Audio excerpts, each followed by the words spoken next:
Hello everyone, and today I will be talking about some Drag Race challenges that probably just shouldn't have happened. The first episode that probably shouldn't have aired is Season 10, Episode 11, which was the Evil Twin Runway Challenge. Personally, I think it goes without saying that RuPaul desperately wants to be a therapist, and that it very rarely works out for her. This episode is the culmination of those therapist dreams. For the challenge, the queens have to use whatever looks they have left in the wardrobe, and create an evil twin version of themselves so that they can confront their deepest insecurities on national television. If that doesn't seem exploitative, I don't know what is. This entire episode was just very uncomfortable to watch, and it pretty much just came across like a full episode of the talking to your younger self segment. It did not make for good TV at all, and it almost definitely should not have happened. The judging in this episode, though, was actually pretty fair.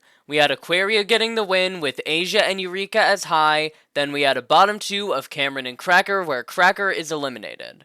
The main thing that makes this episode unnecessary, though, is the fact that the exact same result would be produced if they just did the remix. Episode 12 of Season 10 was the Remix Challenge where no one went home, we had no winner and no bottom two. Production very easily could have just had the remix be the Final 5 challenge and gone right into the finale.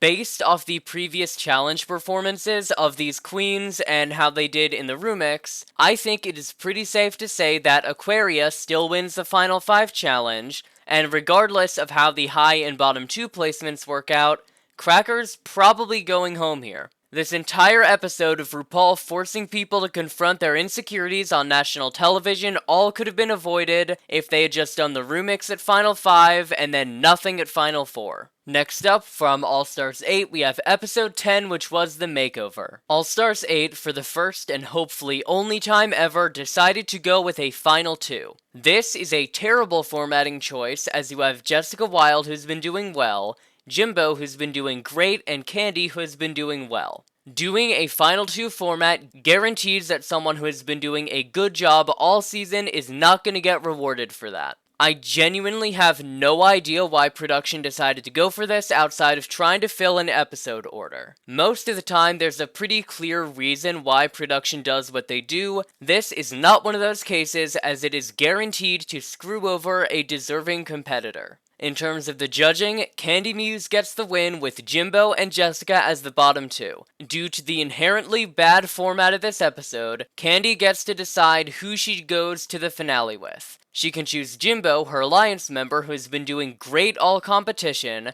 or she can choose Jessica, who she is not in an alliance with, but she could very likely beat competitively. Ultimately, Candy decides to get rid of Jessica, but there really is no good solution here. This actually gives us some very interesting comparisons to Survivor, who had a Final 2 format for a long time. On one hand, you have a season like Micronesia. On this season, you had Cirie as the clear frontrunner at the Final 3 who would probably win if she made it to the end. Amanda made the choice of getting rid of Cirie, who is the strongest competitor of the season, but the trade-off was Cirie was so well liked and Amanda was so bad in the finale that she ended up losing the season over this elimination. Then on the other hand, from Cagayan, you have Tony. Tony is the example of the frontrunner that doesn't get eliminated. Tony lost final immunity but would very obviously beat whoever he made it to the end with.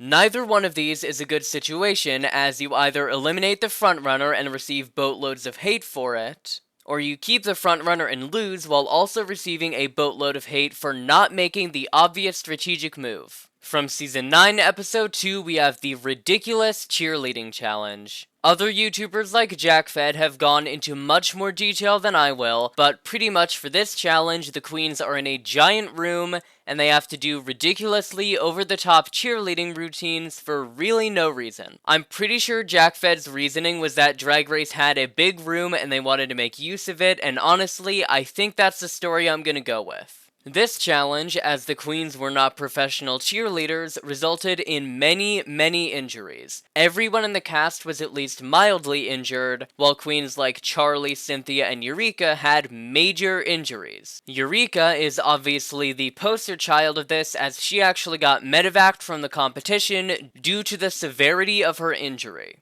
This challenge is also one of the biggest butterfly effects we have ever seen, as it impacts the results of seasons 9, 10, possibly 11, and All-Star 6. What makes this challenge needless outside of the massive liability for production is that the Runway challenge the previous episode had no elimination. We don't know inherently who is going to be the bottom 2 for this challenge, but we have a rough idea. The top 3 is very obviously Eureka, Nina, and Sasha, with Nina getting the win. Then the bottom 3 I think would be some combination of Aja, James, Peppermint, and maybe someone else. In my opinion at least, James Mansfield did the worst job in this challenge and would almost definitely have ended up in the bottom 2. With James in the bottom 2 would likely be someone like Aja or Peppermint who would absolutely steamroll James. With that in mind, I think it's safe to say that production could have just done regular judging for the Runway challenge and eliminated James, completely skipped over the cheerleading challenge, and then have the exact same result, but no injuries. I don't expect production to be able to predict the future, but I think anyone could have seen these injuries coming, and avoiding them would have made the season much more interesting. In the end, I completely understand why they felt like going with a non-elimination for this episode. It was a very positive vibe all around, and Gaga was just an all-around uplifting guest judge. But long term, I just don't think this challenge was worth it for production. Next up is Season 16, Episode 10, which is Political Anthems. For this challenge, queens had to do pretty much girl groups, but political. This is already a very weak concept and not a good application of the political challenge. All of the editing we saw throughout this entire episode made it incredibly clear that production wanted another Emmy. For about the first hour of this episode, my hopes were very high, and I was really excited for what we were about to see.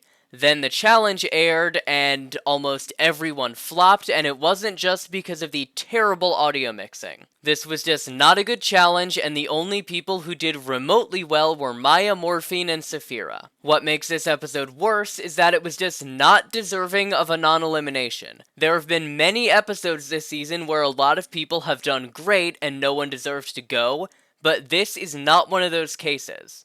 You could make a very strong argument for anyone out of Dawn, Plain, Nymphia, and Q being in the bottom. None of them being in the bottom just doesn't make for a good ending. The only thing I will give this episode, though, is that I do think the judging is pretty accurate if you are doing a non-elimination, but that is about as much credit as I'm willing to give it. The lip sync song also made this challenge not worth it. Normally, after a bad challenge like the Season 15 comedy challenge, a great lip sync and a great lip sync song can save things, and as good of a job as Morphine and Saphira did, Made You Look is a terrible lip sync song, and it never should have been on Drag Race. I think the entire season would have flowed much better if A, this challenge never existed, or B, production combined the political anthem challenge and the TED Talk challenge they did next week into one overall challenge. I think that would have flowed much better,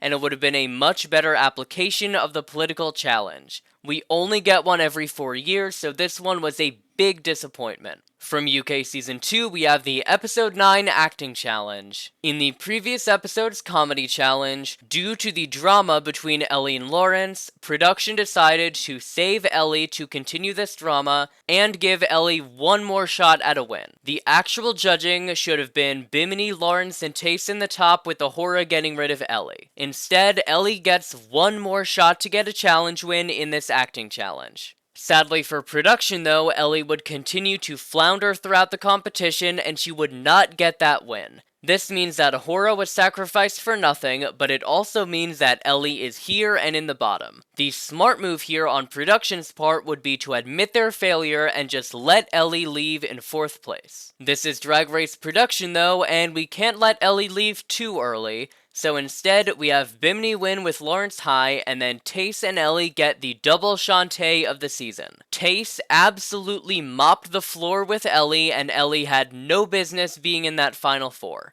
Instead, for reasons I don't know, production decided to give her one last final chance, and it completely backfired yet again. She gets absolutely clobbered in the remix on the final runway, and it is very clear that she is the odd one out going up against Chase, Lawrence, and Bimini. Production decides, okay, this is enough, and they cut Ellie at top 4. This renders the entire acting challenge episode useless, as not only did no one go home, the person who should have gone home placed exactly the same, and since Lawrence won the season, it's clear that Bimini winning the challenge didn't have an impact. The entire episode had no bearing on the story of the season, and the challenge wasn't that good. The entire thing was just production trying to make a storyline work, and as we see a lot of the time, production's forced storyline plans don't work out. Hey, it's Drag Race Rejudged. Do you want gay shit? Well then check out the RuPaul's Drag Race Rejudged YouTube channel and hit subscribe.